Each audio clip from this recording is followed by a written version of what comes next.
Hey everybody, it's Lacey from Grandma Auto Repair, and it is time for our third drawing for the week of September 2020 customer appreciation giveaway of the $50 Target gift card. So this week we are going to have our service advisor, Brian, do our drawing. Good afternoon. Let me get closer to you. Today's drawing is for the third week of September. I'm supposed to not look, right? Yeah. Okay.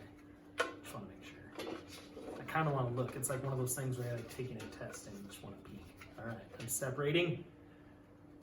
Martha Yaden. Martha, you are third week of September winner. You win a $50 gift card. To Target. To Target. There you go. Yeah.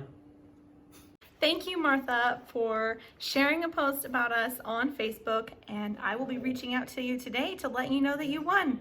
If you would like more information on how you can win, we have 1 week left this month. Our next drawing will be next Tuesday. Our last drawing for the month of September will be next Tuesday, September 29th. Check out our blog or our video, which I will put a link for below, and we look forward to serving you. Have a great day. Bye.